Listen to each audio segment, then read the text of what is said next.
And so you can see they're brown, they're died back down to the ground, they've withered. So today we're gonna show you to cut these back. Hey everybody, Sean and Allison here from Spoken Garden. Today we're gonna cut back and prune our Crocosmia, so we're gonna show you that today. Yeah, we hope this will be helpful for you, but before we get to that, go ahead and hit that subscribe button down below so you don't miss out on every garden care video. So guys, here we are. Here is our Crocosmia plants, one of them. And so it looks like it's one big plant. It's actually a bunch of different bulbs, or corms technically, that are down below the soil, and each corm has its stalk coming out. And so you can see they're brown, they're died back down to the ground, they've withered. So today we're gonna show you to cut these back. So what we're gonna do today is we're gonna cut them back down to the soil level, but with just about an inch above the soil level. So that's kind of easy to go by. To cut them, we're gonna use our classic cut Corona pruners, my favorites, Allison's favorites. And so what we're gonna do is we're gonna take each individual stem that we see here, and we're gonna go down and we're gonna get our pruners and we're gonna take it and go right about there. We're just gonna cut it. We're just gonna remove that out. As you cut these out, make sure to move them out so you can get a better idea and a better look at what you have left to cut. Now I'm just going through and individually doing these. And the reason I'm doing that is because you can see in here, we've got the withered pieces, then we've got like new green leaves that have come up, and we don't want to cut those because usually these little guys are the newest bulbs. These are the newest corms that have developed underneath the ground, because underneath the ground, this plant is spreading, it's growing, and it's creating more babies, more corms to then come up the next season. Well, here's one right here. We don't want to cut that because it's still growing, it's still actively photosynthesizing, and it's taking that energy and putting it down back into the bulb before it withers. So a really good way to think about this and to do this out here, to cut your Crocosmia and prune your Crocosmia back. If it's brown, cut it down, or otherwise keep the green. Real simple, right?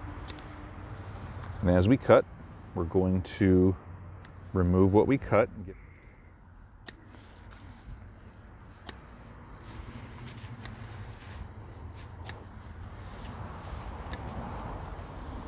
So we've cut away all the dead, all the brown. There's still green left, and it's the little guys. If you see in here, here's our little new Crocosmia that are still growing. They're still photosynthesizing, still developing underneath the ground, and so we didn't cut those. And so once they wither, as these other older ones have, these other older corms Crocosmia have, we'll come in and we'll cut those down too.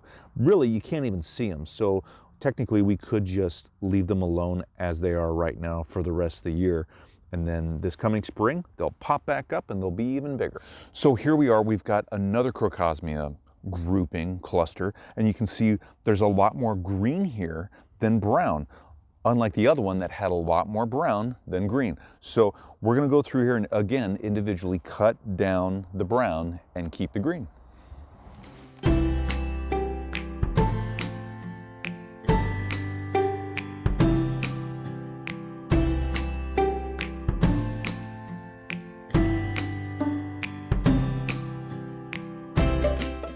So guys, I think what we're gonna do is we're gonna leave the rest here. We're not gonna cut these down. You can see there's brown in here, right?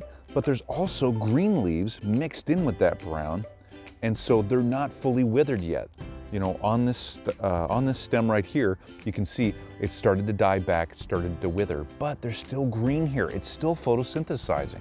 And so we don't want to cut these off just yet because this plant is still taking light energy, converting it into usable energy, and getting it back down to stored down in that bulb, down in that corm for next year's growth. So we're gonna leave these until they fully wither, and then we'll come out and we'll cut them down just like you saw before.